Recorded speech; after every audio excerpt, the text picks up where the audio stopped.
Hadis pada malam ini hadis yang ketujuh, riwayat Al-Hakim ke surat 6.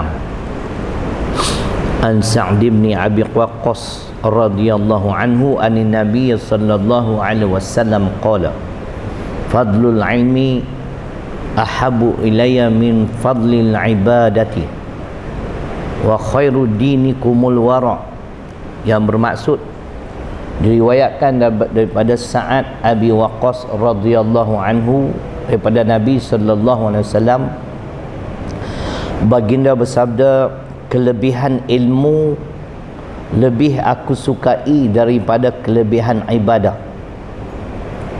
Kebaikan dalam agama kamu adalah wara'. Hadis pada malam ini membicarakan tentang dua perkara. Pertama, kelebihan. Menambah ilmu lebih disukai dan lebih utama daripada menambah ibadah. Kalau kita kuat beribadah sekalipun, tapi kalau cara yang kita kerjakan tu tak betul, tidak berdasarkan ilmu, penat saja.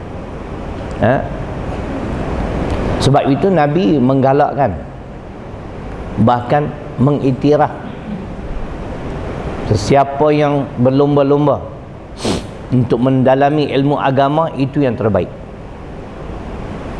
Bukan berlomba-lomba nak siapa kuat beribadah. Itu dia antara yang pertama yang disebut. Jadi menambah ilmu lebih disukai dan lebih utama daripada menambah ibadah. Bukan kita nak kata ibadah tu tidak baik, baik, tapi kalau dikerjakan tanpa ilmu tak sempurna. Kalau contoh solat kita, kalau kita tak pelajari di segi bacaannya, rukun qaulinya, agak-agak kita okey ke ibadah kita?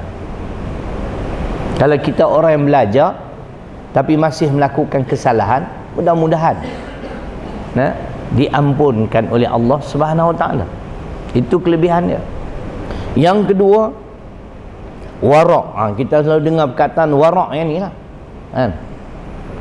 Wara' ataupun Arab wara' lah, Melayu ni wara', itu yang susah tu. Macam waqra' lah. Wara' ialah meninggalkan perkara syubhah. Ini sifat wara'. Kita tahu wara' dia ni, yang ni terdapat kesamaran atau sesuatu yang diragukan, ataupun meninggalkan sesuatu kerana khawatir kepada suatu kejahatan yang lain. Ini wara'. Kita tidak akan mengambil sesuatu yang ada kesamaran, yang diragui. Ini wara'. Manakala taqwa ialah meninggalkan perkara haram. Ini penyusun yang hurai, makna Dr. Zahazan yang hurai. Yang dikatakan taqwa ialah meninggalkan perkara haram. Ini taqwa, kata beliau. Jadi berdasarkan hadis ini, saya melihat Nabi sallallahu alaihi wasallam mengiktiraf orang-orang yang berilmu, orang-orang yang senantiasa berusaha untuk menambahkan ilmu pengetahuan agama. Ilmu dunia ni sap-sap-sui je, tak ada masalah. Ilmu agama ni agak sulit. Baik, jadi kesimpulan yang dapat saya buat hadis yang ketujuh pada malam ni, saya akan bahaskan 7 perkara. Kebetulan hadis yang ketujuh ada 7 perkara, makna kelebihan orang-orang yang berilmu pengetahuan agama, yang diamalkan, bukan yang tak diamalkan, yang diamalkan. Pertamanya, kita melihat yang pertamanya, seseorang yang berilmu agama itu akan mengenal Allah. Dengan ilmu agama kita dapat mengenal Allah. Dan Allah menyatakan sendiri, tuan-tuan dan puan-puan, di dalam Al-Quran, dalam surah Ali Imran ayat ke-18, siapa yang akan mengiktiraf Allah sebagai Tuhan yang berhak disembah? Siapa? Allah sebut, syahidallahu annahu la ilaha illa huwa wal malaikah wa ulul ilmi. Allah mempersaksikan tidak ada Tuhan yang berhak disembah melainkan Dia. Ini dia isytihar. Allah isytihar, aku sahaja yang berhak kamu sembah. Sebagaimana Fir'aun juga pernah isytihar. Faqala ana rabbukumul a'la. Dalam surah An-Nazi'at ayat ke-24. Aku adalah Tuhan pentadbir bumi Mesir. Ini kerja Fir'aun. Dia mengaku Tuhan juga. Tapi akhirnya dia pun mampus. Ini ayat ke-18 Ali Imran, Allah menyatakan tidak ada Tuhan melainkan aku je. Dan siapa di kalangan makhluk yang meyakini sedemikian rupa di atas kenyataan atau pengisytiharan Allah ni? Dua. Wal malaikah. Yang pertama malaikat. Sebab tu malaikat ni, tuan-tuan dan puan-puan, tidak pernah menyalahi perintah Tuhan, tidak pernah menderhakai. Yang kedua, wa ulul ilmi, orang-orang yang dikurniakan ilmu pengetahuan yang mereka amalkan. Ini dia. Sebab itu dengan ilmu agama, kelebihan yang pertama ialah kita mengenal Allah. Bila kita dah mengenal Allah dan mengenal siapa kita, sebagaimana saya sebut dulu, kita, Allah cipta ni ada matlamat. Bukan saja Allah cipta kita datang ke alam dunia ni untuk bersonok-sonok, nikah, kahwin, dapat anak, hidup senang, makan sedap, lepas tu mati, selesai. Tak. Ada matlamat hidup. Afa hasibtum annama khalaqnakum abatha wa annakum ilaina la turja'un. Al-Mu'minun surah ke-23 ayat 115. Apakah manusia menyangka kami mencipta mereka sebagai main-main sahaja, macam tak ada matlamat? Dan mereka juga menyangka mereka tidak akan dikembalikan kepada aku.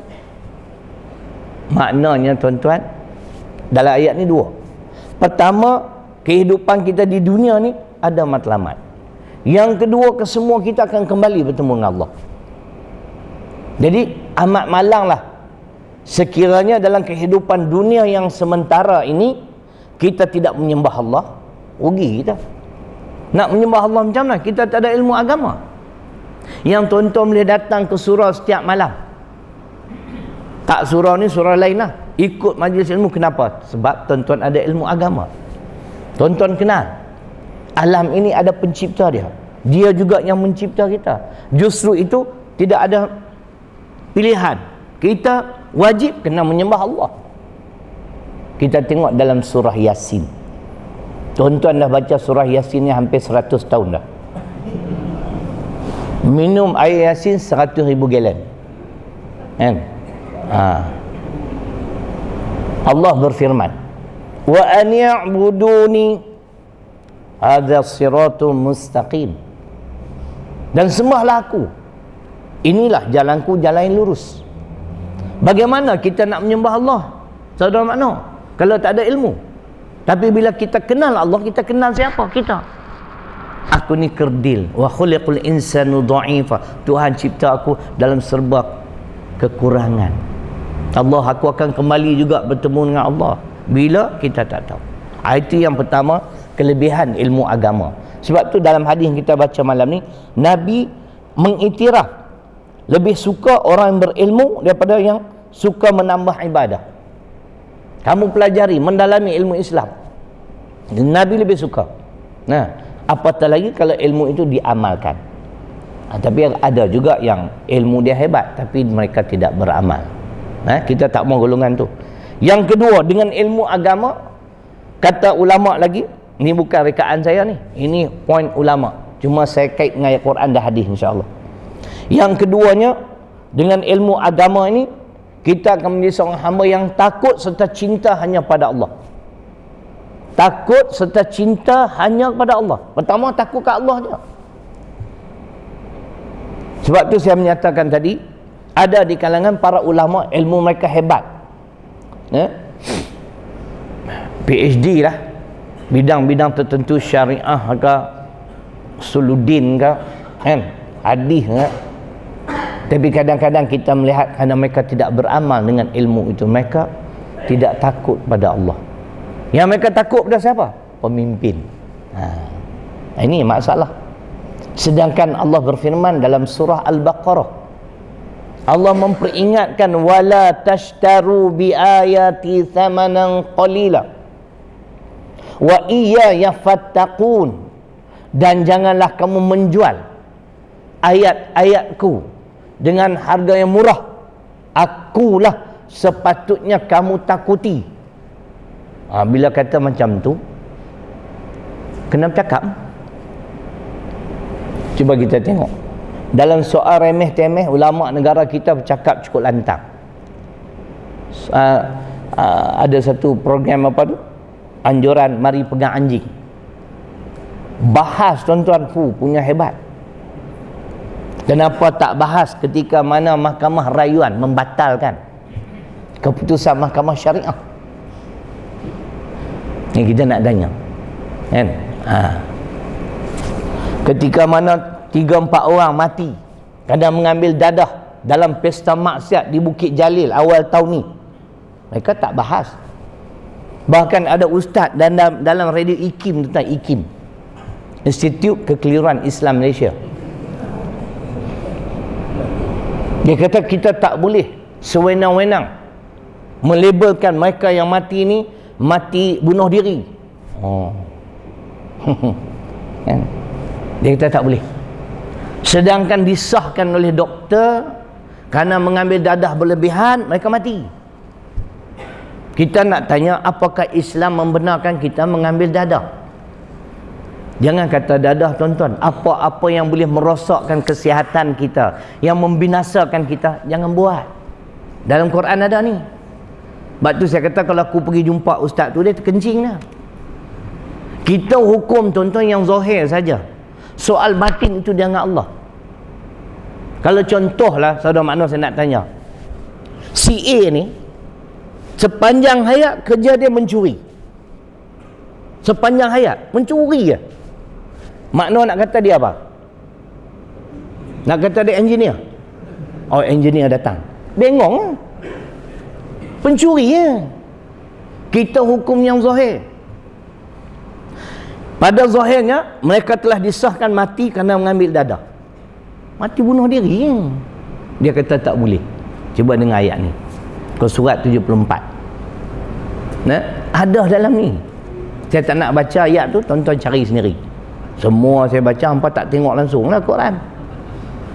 Wala tulqu bi aidikum ila tahlukah, dan janganlah kamu mencampakkan diri kamu di dalam kebinasaan. Cuba dengar tafsiran. Demikian juga dalam perkara-perkara yang lain, agama kita sentiasa menyuruh supaya kita berikhtiar sedaya upaya menjauhkan diri dari segala yang merosakkan dan membawa kepada kebinasaan. Ada. Disahkan oleh doktor kerana dadah, mereka mati. Bunuh diri lah tu. Dia kata tak boleh.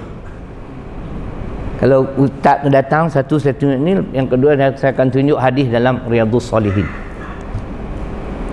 Ada hukum tuan-tuan, kita hukum yang zahir saja. Ini Nabi aja. Kisah Usamah bin Zaid. Usamah bin Zaid kalau tak salah, yang telah membunuh seorang hamba Allah yang mengucap 2 kalimah syahadah. Bila dia dipanggil oleh Nabi sallallahu alaihi wasallam, Nabi tanya, kenapa kamu berbuat demikian sedangkan dia mengucap 2 kalimah syahadah? Aku yakin dia takut akan pedang aku, sebab tu dia mengucap.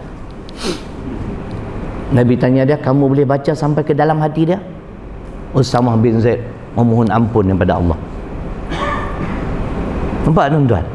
Di sini lahirnya bukan sebuah cinta. Di sini lahirnya satu hukum, kita menghukum apa yang dizahirkan sahaja. Soal batin dia dengan Allah. Kalau dia dah mengucap 2 kalimah syahadah, jangan bunuh dia. Soal dia berpura-pura tu dia dengan Allah. Ni kadang-kadang yang jadi keliru ni tuan-tuan, masalah ni nah. Ilmu mereka hebat, tapi mereka lebih takut kepada pemimpin, nak jaga kedudukan. Ni ya, betul tak tu? Nak jaga kedudukan lah tu. Nanti aku cakap lebih kurang, dalam soal sentuh anjing, Masya Allah, bahas panjang lebar tuan-tuan. Tahun depan kita anjur, mari kita sentuh harimau pula. Kalau tak mau harimau, kita ambil beruk mak ayah. Ini cerita dia tuan-tuan. Sebab tu yang keduanya, dengan ilmu agama yang diamalkan, jadilah kita ni manusia yang hanya takut pada Allah. Ingat tuan-tuan, at-takhshawnahum fallahu ahaqqu an takhshaw in kuntum mu'minin. At-Taubah surah ke-9 ayat ke-13. Sesiapa yang takut pada makhluk, benih-benih syirik sudah bertapak di dalam jiwa dia. Ini ayat dia. Apakah kamu takut kepada mereka? Akulah sepatutnya kamu takuti, sekiranya kamu benar-benar beriman. Ini disebut dalam Quran At-Taubah ayat 13. Sebab tu dengan ilmu agama tuan-tuan, kita akan menjadi seorang hamba yang hanya takut serta cinta kepada Allah. Itu soal takut. Cinta pun sama lah. Saya yakin dan percaya kecintaan kita kepada Allah mengatasi cinta kepada yang lain-lainnya. Paling simple, paling mudah ayat Ali Imran ayat 31. Bagaimana nak membuktikan kita benar-benar cinta Allah? Allah memerintahkan kepada Nabi sallallahu alaihi wasallam dalam surah Ali Imran ayat 31. Qul in kuntum tuhibbunallah fattabi'uni yuhibbukumullah. Katakanlah wahai Muhammad, tolong sampaikan kepada umatmu, sekiranya mereka mencintai Allah. Wahai umatku, sekiranya kamu benar-benar mencintai Allah, maka ikutlah aku. Fattabi'un, ikut Nabi sallallahu alaihi wasallam. Kita nak ikut macam mana kalau tak ada ilmu? Kadang-kadang kita mengambil jalan mudah, jalan pintas. Macam mana tuan-tuan? Di antaranya diwujudkan program-program yang disebut hari ini apa, cinta Rasul. Ya Hanana. Saya tak pastilah, tak pernah dengar, tapi orang yang dengar kata Habib menyatakan sesiapa yang hadir program Ya Hanana akan bersama-sama dengan Nabi sallallahu alaihi wasallam. Betul kata. Begitu mudah sekali. Panggil Habib tu, mai aku nak tunjuk ayat Quran, tengok kada. Dia tak boleh bohong tuan-tuan. Ulama-ulama jahat ni dia tak boleh bertahan lama. Hujah dia tak akan bertahan lama. Kita ada yang hujah untuk counter balik. Cinta Rasul bukan Ya Hanana. Kita dah sebut pada hadis keempat dulu, kita ulang. Al-A'raf surah ke-7 ayat 157. Sejuk sebenarnya, off lagi aircon ni. Off lah, sejuk. Bila sejuk nak kata pun dah lupa dah tuan-tuan.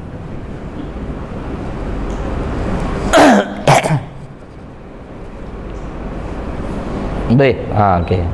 Jimat elektrik sama kan. Luar dah sejuk hujan dah tuan-tuan, dalam pun aircon boleh lebih pada Mak Saleh lah. Falladina amanu bih wa azzaruh wa nasaruh wattaba'un nur alladhi unzila ma'ah ulaika humul muflihun. Cinta Rasul, 4 tuntutan. Bila kita cinta Rasul, taat Rasul, mana kita taat kepada Allah. Wa may yuti'ir Rasul faqad ata'a Allah. May yuti'ir Rasul, bukan wa man. May yuti'ir Rasul faqad ata'a Allah. Sesiapa yang taat kepada Rasul, mana dia juga taat pada Allah. Ilmu agama menjadikan kita takut serta cinta hanya kepada Allah. Bagaimana kita nak membuktikan kecintaan kita kepada Allah? Jelas, ikut Rasul. Fattabi'uni, ikut aku. Bagaimana nak membuktikan kita benar-benar mencintai Rasul? Pertama, falladzina amanu bih, berimanlah kepadanya. Beriman makna kita terima semua ajaran yang Nabi bawa. Kalau kita jenis beriman separuh, kufur separuh, ni jangan duk mimpi nak masuk syurga. La yu'minu ahadukum hatta yakuna hawahu taba'an lima ji'tu bih. Sebuah hadis dalam kitab Matan Arba'in. Tidak sempurna keimanan seseorang kamu sehingga hawa nafsunya tunduk kepada ajaran yang aku bawa. Makna kita kena menerima keseluruhan ajaran Islam yang Nabi bawa. Itu tanda kita betul-betul beriman. Tapi kalau jenis separuh, beriman separuh, kufur separuh, kita dengar ayat Quran. Afatu'minuna bi ba'dil kitab wa takfuruna bi ba'd fama jazaa'u man yaf'alu dzalika minkum illa khizun fil hayatid dunya wa yaumal qiyamah yuraddu ila asyaddil azab. Cuba dengar. Orang-orang sesiapa yang beriman separuh, kufur separuh, di penghujung ayat tadi, kami akan heret mereka kepada azab kami. Kalau keimanan kita tak sempurna, jangan mimpi boleh masuk syurga. Sebab itu cinta Rasul, cinta pada Nabi sallallahu alaihi wasallam buktikan kita beriman kepadanya, menerima keseluruhan ajaran yang beliau bawa. Yang kedua, memuliakannya, wa'azzaru. Betul, saya tak nafi banyak berselawat ke atas Nabi, itu di antara satu. Tapi takkan yang tu je. Yang ketiga adalah wa nasaruh, tolong dia, bela agama Islam. Hari ni tengok undang-undang Islam diperkecil-kecil, diperlekeh-lekehkan oleh mahkamah rayuan. Betul tak? Ada mufti-mufti bangun, diam. Ini semua jenis cari makan, tuan-tuan. Ketika cuba kita tengok, ketika sisters in Islam, ni lagi seko ni, jenis betina-betina tak mau kahwin, bodoh sungguh pokok ni. Dia tak nak kahwin, makna alamak, sisters in Islam semua tak kahwin, tuan-tuan. Mereka berpandangan tak mau jadi hamba kepada lelaki. Celah-celah tu mereka ni lah yang selalu mempertikaikan ketetapan Allah. Tak boleh. Ada juga orang nak bela sistem Islam, pelik, saya pening. Ni saya saja tanda dah, tuan-tuan. Muka surat 1110, surah ke-33 ayat 36 Al-Ahzab.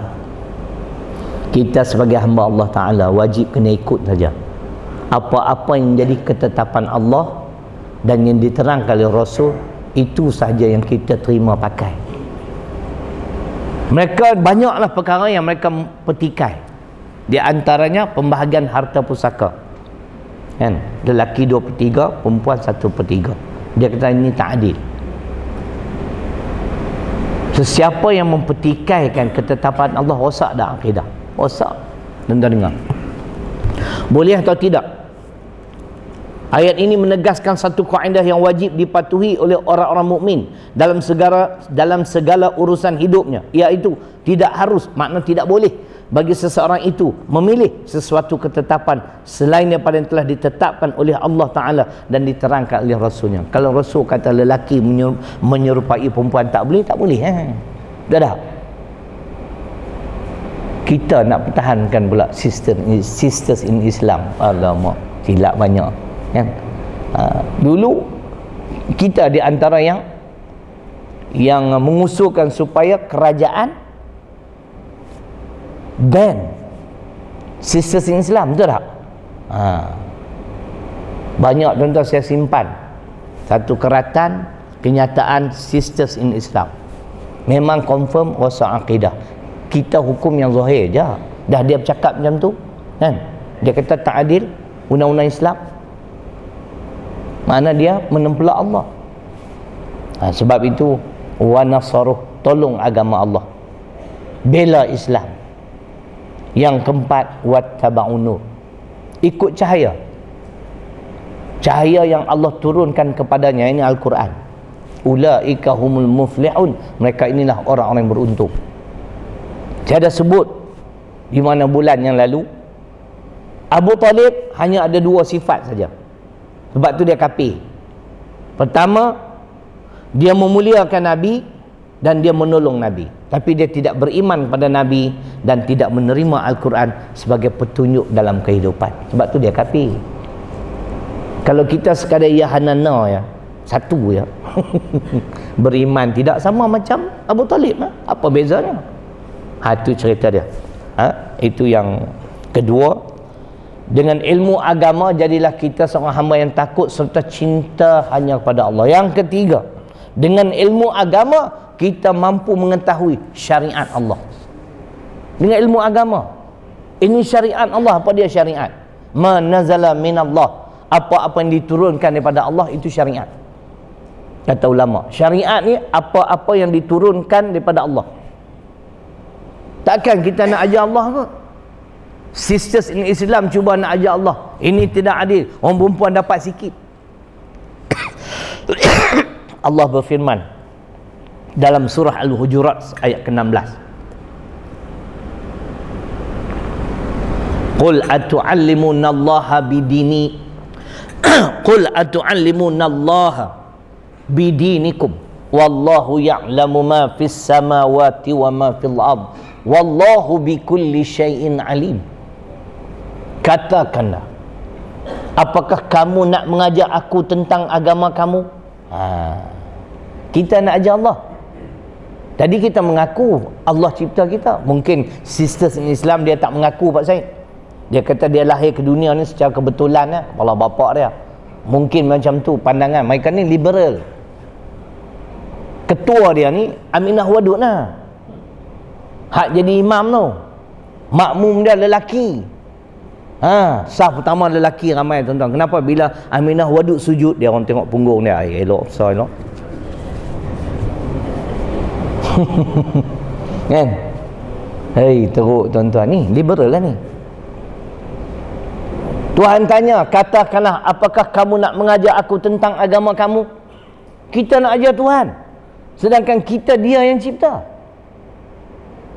Sedangkan aku tahu apa yang ada di langit dan di bumi, dan aku tahu setiap segala sesuatu. Allah tanya lagi dalam Al-Baqarah ayat 140, Qul a'antum a'lamu amillah. Katakanlah, apakah kamu lebih tahu daripada aku? Kita lebih tahu pada Allah. Bila nak kiamat? Cuba beritahu tengok. Boleh beritahu nak banjir tak banjir lagi ni? Kita tak tahu tuan-tuan. Sebab tu dengan ilmu agama kita dapat mengetahui syariat Allah. Ada yang halal, ada yang haram. Kita ikut sudah ketetapan Allah. Sebab dah kita mengaku dia yang cipta kita, ikut. Percayalah tuan-tuan, bila kita ikut syariat Allah, ikut sistem-sistem Allah, pasti kita akan mendapat ataupun kita akan hidup dalam keadaan sejahtera. Itu yang ketiga. Yang keempat, dengan ilmu pengetahuan agama kita mampu membeza kawan dan lawan. Itu. Bila tak ada ilmu agama ni tuan-tuan, kita tengok semua sama je, macam member kan. Tapi bila ada hadir ilmu agama, kita ada satu garis panduan, guideline, kita pilih-pilih juga kawan.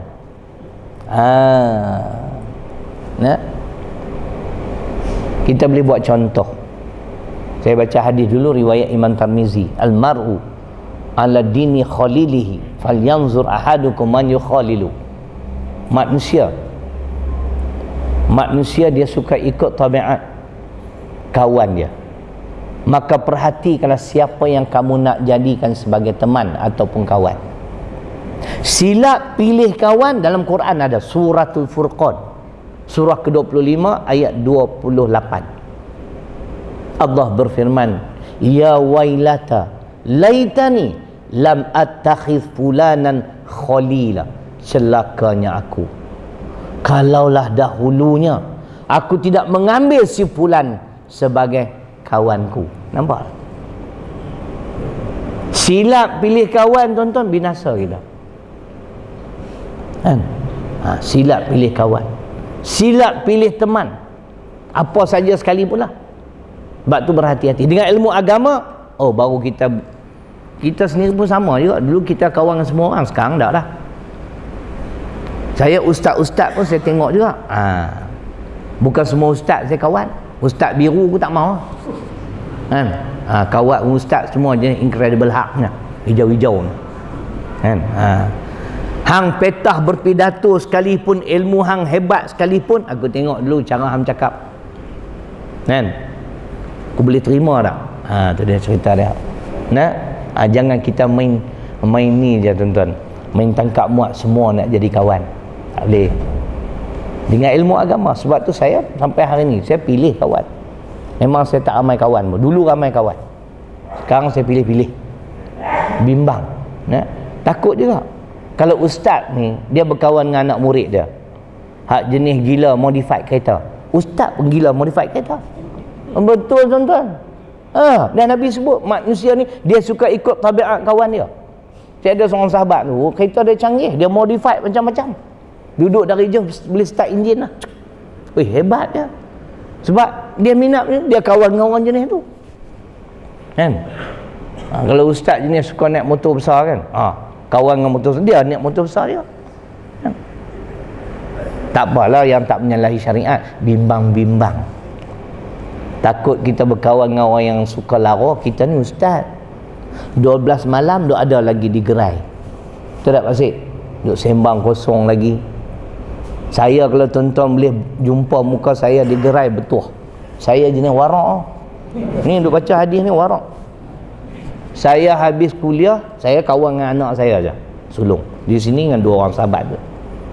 Kami pergi makan, lepas tu balik rumah. Kata nak lepak-lepak, nak sembang kosong, sorry. Nah, jadi sekurang-kurangnya kita jaga juga imej kita. Ini kita balik ada sekali tu kan, kita tengok dah lewat malam, ustaz dah ada lagi di gerai, berasap tangan-tangan tu.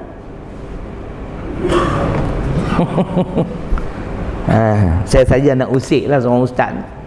Dia tengok saya masuk kedai tuan-tuan, dia seokok masuk dia buat macam tu. Dia kata, ustaz tangan berasap ustaz. Nak telan rokok tak boleh, mau kan? Itulah kawan dengan payah tuan-tuan. Pilih kawan. Baik, kalau kita tengok dalam sejarah Islam pun, dalam hijratul rasul, siapa yang menemani Nabi sallallahu alaihi wasallam? Sahabat yang paling akrab dengan beliau, Sayyidina Abu Bakar. Betul tak? Kemudian siapa yang menjadi penunjuk jalan? Orang kafir tuan-tuan, kafir musyrik, Abdullah Uraqis. Kenapa Nabi pilih dia? Kerana dialah satu-satu kafir musyrik yang boleh dipercayai. Yang keduanya, dia tahu jalan pintas, shortcut ke Madinah. Kalau tuan-tuan nak tahu cerita ni, buka tafsir Dr. Hamka, surah At-Taubah, surah ke-9 ayat 40. Kita baca sikit. Kita hurai sikit sebanyak peristiwa-peristiwa yang berlaku dalam perjalanan Nabi ke Madinah. Siapa ada handphone, cek surah At-Taubah, surah ke-9 ayat 40. Ayat ni panjang. So bila habis kuliah saya, tuan-tuan pergi kat tafsir Ibn Katsir, tengok Allah Subhanahu wa taala berfirman, illa tansuruhu faqad nasarahu Allah idh akhrajahu alladhina kafaru thaniya ithnaini idh huma fil ghari idh yaqulu li sahibihi la tahzan innallaha ma'ana wa anzalallahu sakinatahu alaihi wa ayyadahu bijunud lam tarawha wa ja'ala kalimatal ladzina kafarus sufla wa kalimatullahi hiyal ulya wallahu azizun hakim. Betul adik? Betul lah? Betul tu. Nampak ingat aku cerai punya kaki tak? At-Taubah surah ke-9 ayat 40. Ni dalil dia tuan-tuan, peristiwa agung yang berlaku, yang ni hijratul rasul. Allah rakamkan, maksudnya lebih kurang macam ni, sekiranya kamu tidak menolong Muhammad, maka sesungguhnya aku telah menolong beliau. Tuhan telah menolong Nabi sallallahu alaihi wasallam hingga sampai dengan selamat ke bumi Madinah. Kerana apa tuan-tuan? Kerana di Mekah Nabi sallallahu alaihi wasallam tak mampu nak membenteras amalan syirik. Beliau dihalang, ditentang. Dan ketika itu Islam belum lagi kukuh. Mau tak mau Allah perintahkan kamu pergi dulu berhijrah ke Madinah. Kiranya kamu tidak tolong dia, sesungguhnya aku telah menolong dia. Ketika mana kedua-dua mereka berada di dalam gua Sur.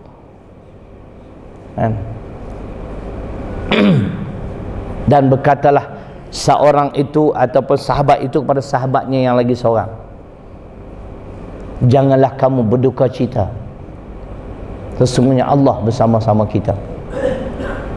Bukan kita dua orang ya, Allah bersama kita, yang ketiga tu Allah, jangan bimbang. Dan Allah turunkan ketenangan kepada Nabi sallallahu alaihi wasallam dan pertolongan, bantuan tentera yang kamu tak dapat melihat mereka. Siapa dia tuan-tuan? Malaikat. Ni Hijratul Rasul kena percaya tuan-tuan. Ada masa ketika kita bakal mendapat bantuan malaikat. Saya ingat tuan-tuan, Tuan Guru Abdul Aziz pernah sebut kan, kita menang 1990 di Kelantan. Dia kata pertolongan malaikat. Pok-pok ni dah apa dah, berkait dengan malaikat pula. Ni ayat ni kan? Mungkin masa nak pergi Pangkah tu dia nampak semua sama ya. Semua bulan. Dia kata tak ada dacing Pangkah bila. Kan? Pok-pok ni tak percaya tuan-tuan. Pelik. Ni dalam Quran ni. Wa ayyadahu bijunud lam tarauha. Kami tolong dia dengan tentera kami yang kamu tak dapat lihat, malaikat. Untuk apa tuan-tuan? Wa ja'a kalimatal ladzina kafaru sufla wa kalimatullahi hiyal ulya. Allah nak menghina, Allah nak merendahkan seruan syirik, tapi nak naikkan Islam, agama yang Allah redha. Dan adalah Allah itu maha perkasa lagi maha bijaksana. Kita ambil sikit daripada mula tuan-tuan. Peristiwa yang berlaku, rumah Nabi sallallahu alaihi wasallam dikepung. Mana? Musyrikin Arab Quraisy mengepung rumah Nabi sallallahu alaihi wasallam semalam-malaman. Tunggu ya, dia keluar kita bunuh terus. Ada cadangan supaya dibunuh, ada yang mencadangkan jangan bunuh, kita penjarakan dia. Ada yang kata kita usir keluar. Nampak tuan-tuan? Tapi kan di penghujung ayat wallahu azizun hakim, Allah itu maha perkasa lagi maha bijaksana. Dia tahulah kan? Ada beberapa pandangan khilaf ulama juga bagaimana Nabi dapat keluar daripada rumah dia dengan selamat. Sebahagian ulama menyatakan Allah tidurkan tentera-tentera ataupun kafir musyrik tadi. Mereka terlelap tuan-tuan. Macam kita lah bangun malam nak tengok live telecast, kadang-kadang terlelap juga, terlalu letih kan? Ada yang menyatakan mereka tak tidur tapi mereka tak perasan. Makna pernah berlaku tak? Kata makna, kita nak cross jalan raya, tengok dah kiri clear, elok kita cross, motosikal datang. Pernah tak? Mungkin begitulah. Tu kita tak perasan kan? Dalam mereka berjaga tu, Nabi keluar dia tak perasan. Tapi ada ulama juga yang tambah, sebelum Nabi nak keluar ataupun Nabi baca ayat ke-9 surah Yasin. Ini jangan kata saya reka, ni ulama yang saya dengar ceramah dulu-dulu. Wa ja'alna min baini aydihim saddan wa min khalfihim saddan fa aghshaynahum fahum la yubsirun. Belakang fahum la yubsirun, maka mereka tak dapat lihat. Dia tak perasan Nabi keluar. Kata ulama, Nabi ambil pasir buat isyarat wa ja'alna. Ini pun bagus juga kalau kita amal makna. Kalau makna tak mau bawa isteri pergi mana-mana, kan dia orang ni suka ikut mana-mana pun, dia orang nak ikut kan, baca tu wa ja'alna. Makna masuk dalam kereta warm up engine 3 minit. Kali-kali tu dia ada sebelah dah. Ni macam mana makna kata aku baca lagi awal pada awal. Balik awal. Mau tak mau makna kata jom. Saya tengok dalam internet dan saya ketawa juga. Dia orang ni tak ada kerja sebenarnya. Cerita orang baru kahwin dan yang dah lama kahwin. Pak Syed dengar lewat ni, Pak Syed. Masa baru-baru kahwin, dia set telefon tu darling. Bila keluar darling tu, bini dia lah tu baru kahwin lah tu. Selang 5 tahun dia set lain pula. Apa dia? Home, rumah. Tak ada darling lah. Dah 5 tahun lebih dah kahwin. Selang 5 tahun lagi dia tulis Bukit Aman. Sebab asyik cek dia ya. Ni abang kat mana ni? Abang kat mana? Tu Bukit Aman tu. Selang 5 tahun Bukit Aman Padang, dia tulis boring, jemu lah kau ni. Aduh, tak ada kerja apa-apa Mangkuk Ayun ni pun. Boleh bagus juga lah, boleh bawa modal dalam kuliah kan? Orang tak nak mengantuk. Ingat lah, mula-mula kahwin nampak set darling. Selang 5 tahun home. Selang 5 tahun Bukit Aman. Ni asyik nak cek ya. Jadi kalau tak nak bawa isteri, buat ni tu mana? Waja'alna buat tu. Nabi keluar pada rumah dia tanpa disedari oleh musyrikin, ditemani oleh Abu Bakar, dan terus ke Gua Sur, tuan-tuan. Nak ringkas cerita, tidak ada kesan tapak kaki. Ini kata kerja malaikat. Padang pasir takkan tak nampak tapak kaki kot kan? Masuk ke dalam gua, labah-labah membina sarangnya di permukaan pintu gua. Ibnu Katsir bersebut yang sama. Bila musyrikin datang tengok tak ada kesan tapak kaki, tengok pintu gua sarangnya masih elok, mereka fikir kalau ada orang mesti dah rosak. Kalau ada orang masuk mesti rosak. Ni tak rosak. Baliklah pokok haprak tu. Tengok. Tuhan bijak, tuan-tuan. Wallahu azizun hakim. 3 hari 3 malam bersembunyi. Asma, anak Abu Bakar yang bawa makanan. Bila keluar daripada gua, masa itulah Abu Bakar Muhammad sallallahu alaihi wasallam ditemani oleh Abdullah Uraiqi sebagai penunjuk jalan, orang kafir musyrik. Ini ada pengajaran, tuan-tuan. Apa dia pengajaran? Tu saya rasa pelik. Ada puak-puak di dalam negara kita ni yang dia rasa dia hebat, pandangan ulama tak mau terima. Peristiwa ni Abdullah Uraiqi menjadi penunjuk jalan. Inilah satu pengajaran. Kalau tidak Nabi tak upah dia. Betul tak? Nabi itu sebagai contoh, apa yang dia buat menjadi contoh pada kita. Di sinilah lahirnya tahaluf siasi, kerjasama politik. Dalam Quran Tuhan sebut, ini ajaran kita dalam surah Mumtahanah, surah ke-60 pada ayat ke-8. Ulama mengambil dalil ini sebagai keharusan bekerjasama, berbuat baik dengan orang-orang bukan Islam yang tidak memerangi agama kita. Ni bila tak faham susah.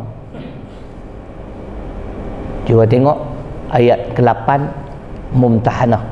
Yang ada handset, saya murah ya. Saya tak payah dah, semua kat sini dah kan.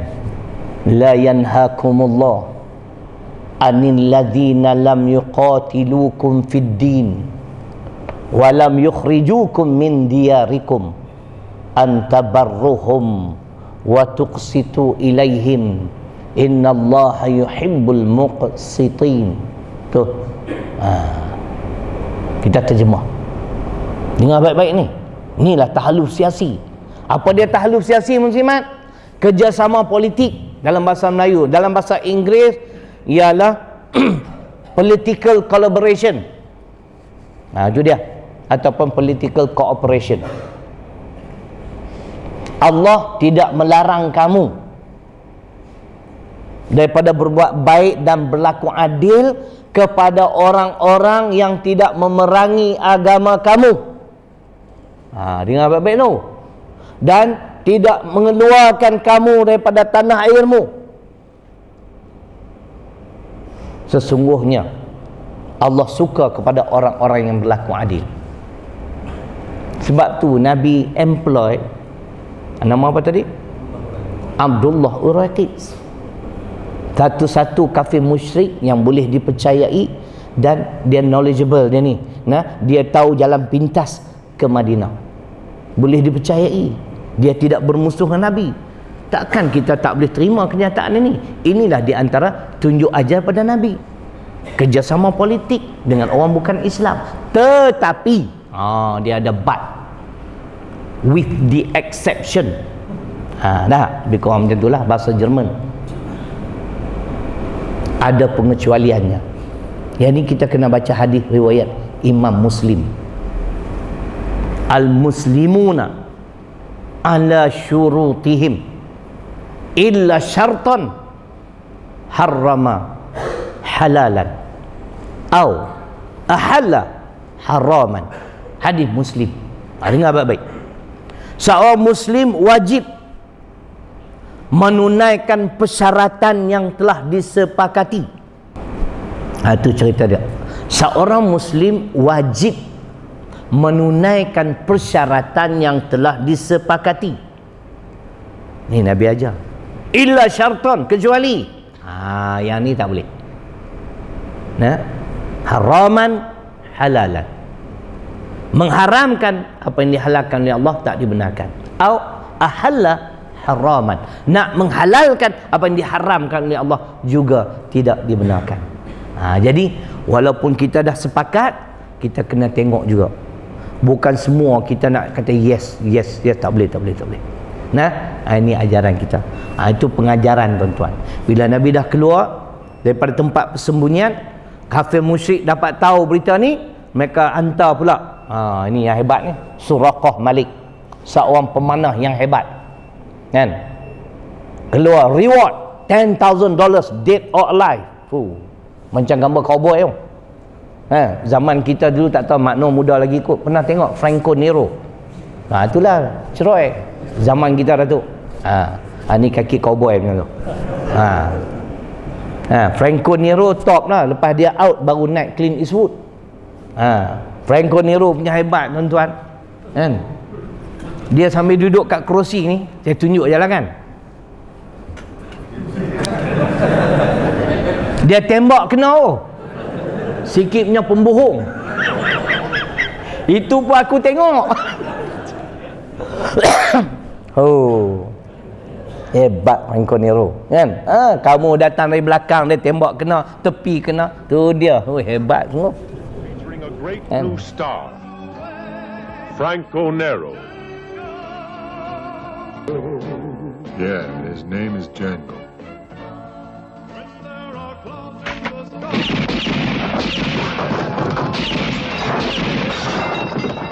Django, the title of a film you'll never... Lebih baik kita tengok cerita-cerita macam ni daripada tengok berita RTM tuan-tuan.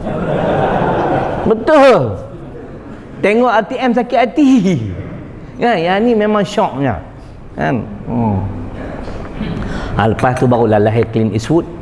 Kan? Itu cerita dia. Baik. Jadi tawaran lumayan.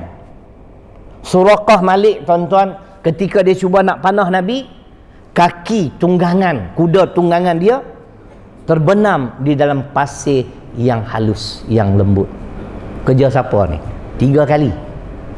Bangun semula nak panah, tenggelam lagi. Kali ketiga bangun, dia minta maaf kepada Nabi, pulang semula tuan-tuan.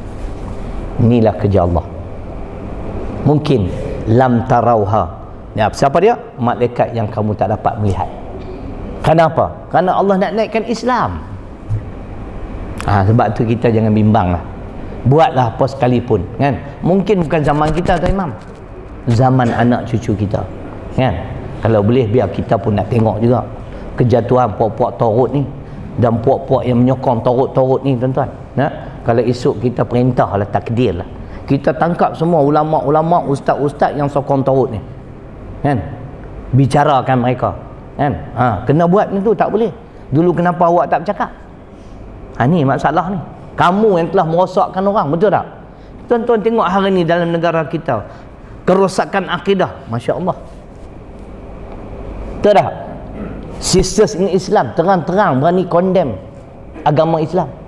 Orang bukan Islam mencemuh, mencerca. Mana dia? Jenis ustaz tadilah, Radio Ikim. Tak boleh kita label dia orang mati bunuh diri. Doktor dah sahkan mati kerana mengambil dadah berlebihan, bukan bunuh diri ya.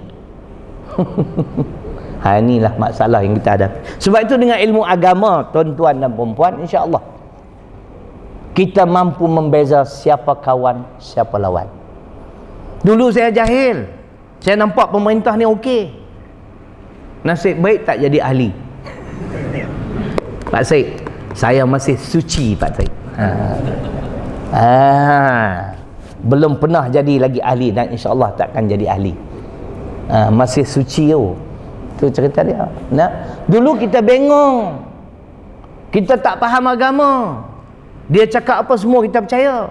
Baik radio, TV, akhbar. Tapi bila dah kita mula dikurniakan Allah kefahaman agama sedikit demi sedikit, baru kita nampak, oi, ni tak betul ni. Ada tuan-tuan. Dulu kita memahami Islam ni soal ibadah semata-mata. Solat, puasa, zakat, haji je. Bila dah kita masuk, kita duduk, kita dengar, oh luas, lebih luas. Soal siasah, pemerintahan, ajaran Islam ada. Ekonomi, sosial, semua Islam ajar dalam Quran. Masa tu baru kita boleh menilai, oh ini bukan pemimpin pilihan aku. Nampak? Mereka yang telah merosak dalam masyarakat ni tuan-tuan. Itu yang keempat ke kelima. Yang kelima, dengan ilmu agama kita akan menjadi hamba yang membesarkan akhirat. Dengan ilmu agama tuan-tuan, cuba tuan-tuan tengok di antara contoh Imam Nawawi sendiri, seorang ulama yang zuhud. Kalau di Malaysia tuan-tuan, Tuan Guru Ni Abdul Aziz. Kalau tuan-tuan kenal almarhum Tuan Guru Ustaz Ni'mat Yusof. Ustaz Ni'mat Yusof tu, di antara anak murid dia, ahli usrah dia, Syekh Muhtar Bukhari. Saya dipahamkan, kalau dia nak hidup senang kan, dia minta Syekh Muhtar Bukhari beli apa, membeli. Tapi dia naik kereta tu kereta Volkswagen, Volkswagen. Bukan Volkswagen zaman sekarang ni, dulu tu kan, yang enjin ada spare kat belakang satu kan. Tu cerita dia tuan-tuan. Zuhud sebab dia ada ilmu agama, dia membesarkan akhirat kan. Anak saya belajar ke sekolah dia sampai hari ni dah 30 tahun lebih tuan-tuan. Sekolah Ma'had Tarbiyah Islamiah Derang telah berjaya melahirkan ramai para ustaz-ustaz, pendakwah-pendakwah. Malangnya ada juga yang memihak pada Turut Mangkuk Ayun semua. Kalau dia hidup mesti dia marah. Kadang-kadang saya rasa pelik. Kawan-kawan saya juga, bukan orang lain. Ada seorang sahabat, saya offer dia, awak berhentilah sekolah tu, datang sekolah aku bagi giliran, aku top up semua sewa rumah. Dia cuba mengelak, cek Allah, patutlah tak mau datang sekolah aku. Mengaji agama tu kan. Allah sedihnya tuan-tuan. Apa yang kamu nak kejar? Kejar dunia. Kalau nak kejar dunia, saya nak baca ayat Quran, ayat 38 dan 39 An-Nazi'at. Wa atharul hayatad dunya fa innal jahima hiyal ma'wa. Dengar An-Nazi'at.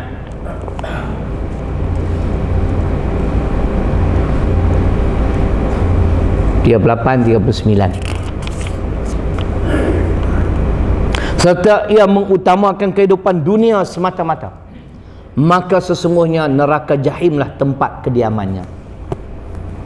Kita kalau dah ada ilmu agama, besarkan akhirat. Bukan matlamat kita dunia tuan-tuan. Dunia ni nanti kita jumpa belakang lagi lah, lambat lagi. Hadis ke berapa tu? Hadis ke 292 tu dia lambat lagi. Ni baru 8, baru 7 tahun 2014, mungkin 2030 lah kot baru nak jumpa hadis kan.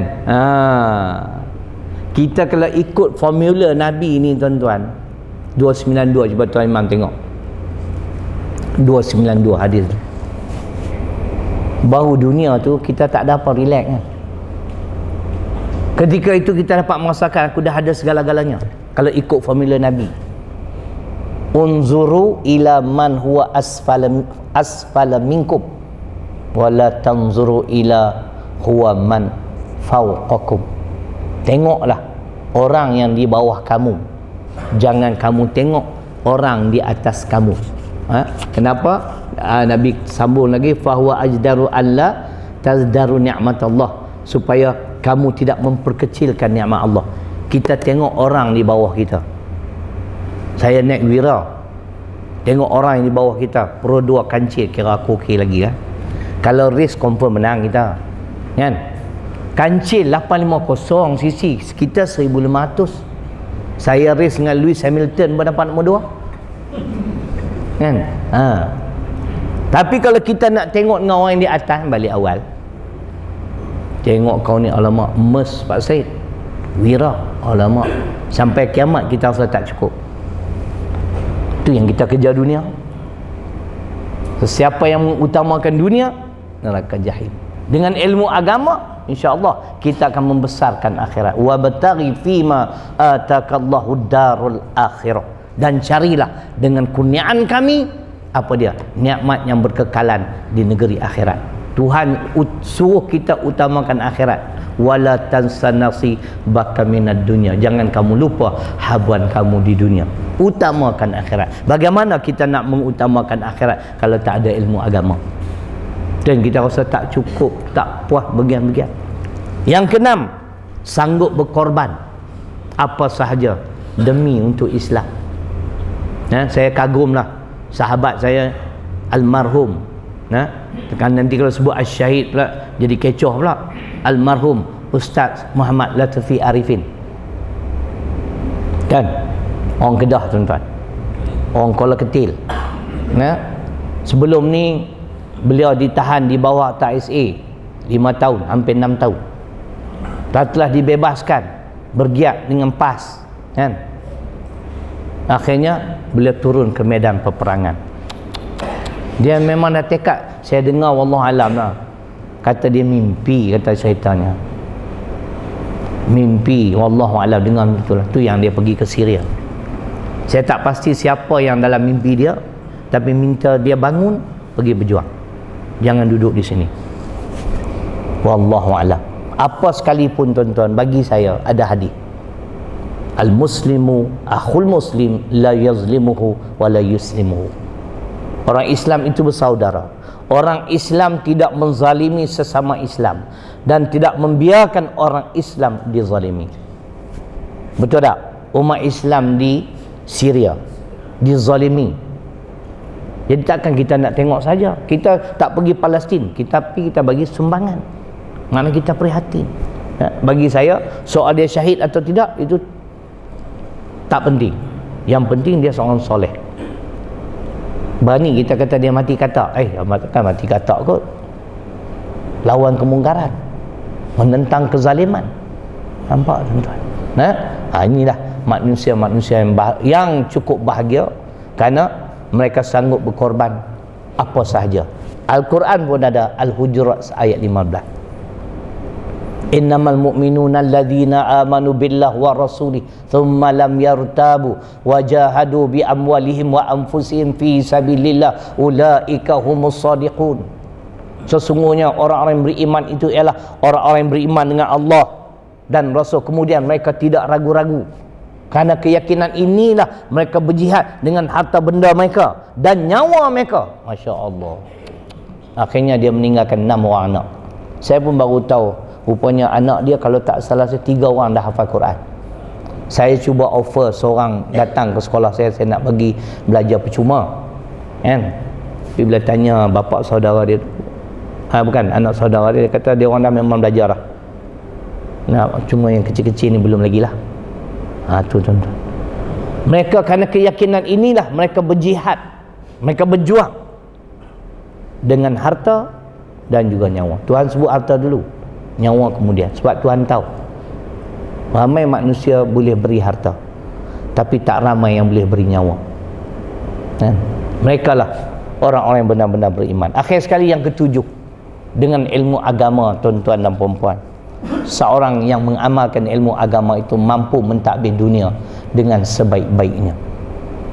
Kalau di Malaysia ni contoh paling hebat Tuan Guni Abdul Aziz, seorang ulama 23 tahun tuan-tuan. Kedah nak buat macam mana kan, umur pendek. Almarhum Ustaz Azizan Razak tuan-tuan, dia ada ijazah syariah, kemudian dia ambil law pula dekat England. Dia dua bidang. 4 tahun dia kat England, 4 tahun kat Mesir, lebih kurang macam tu lah. Makna dia hebat tu. Kamu nak cakap Arab, dia bagi Arab. Datang Mak Saleh, dia cakap Inggeris. Datang Clint Eastwood, dia cakap Inggeris. Franco Nero aku tak berani lah. Kan? Itu cerita dia. Proven, tuan-tuan, terbukti. Amanah. Tak ada penyelewengan. Kan? Hak cerita buku keluar tu saya pun tak nak baca. Tahkah betul ke? Orang ni tuan-tuan kalau dah benci tuan-tuan. Kan? Macam-macam perangai ni. Berhentilah, sudah, tak payahlah fitnah orang. Siapa nama? Suyuti apa? Siapa dia tu Mangkuk Ayun tu? Aku tak kenal. Yang keluar buku tu pendedahan, skandal di negeri Kedah di bawah pemerintahan Azizan Razak. Betul ke? Kan? Hak betul-betul skandal hang tak mau cakap. Kan? Ni pun satu hapraknya manusia. Kan? Itu cerita dia. Saya yakin dan percaya apabila seseorang itu mengamalkan ilmu agama yang dipelajarinya, kan, maka jadilah dia seorang pentadbir yang baik, ya, seorang khalifah yang baik. Inni ja'ilun fil ardi khalifah, sesungguhnya aku akan jadikan di atas muka bumi ini khalifah. Tuan-tuan dengar sekali lagi, takut-takut tuan-tuan lupa apa makna khalifah, apa tanggungjawab khalifah. Khalifah ialah seorang yang bertanggungjawabkan oleh Allah untuk mengatur kehidupan manusia di bumi dengan berdasarkan wahyi itu wahyu dan syariat Allah, supaya kehidupan manusia itu teratur dan mempunyai tujuan-tujuan hidup yang suci murni untuk mencapai keredaan Allah Azza wa Jalla. Ini yang di antara Tuan Guru Aziz buat kat Kelantan. Betul tak? Disambung oleh yang barulah. Jadi itu di antara kelebihan tuan-tuan. Patut sangat hadis yang kita baca malam ni, ahabu ilayya min ibadati. Aku lebih suka daripada orang yang beribadah. Siapa dia? Orang yang mengutamakan, yang mencari sebanyak mungkin ilmu agama. Boleh?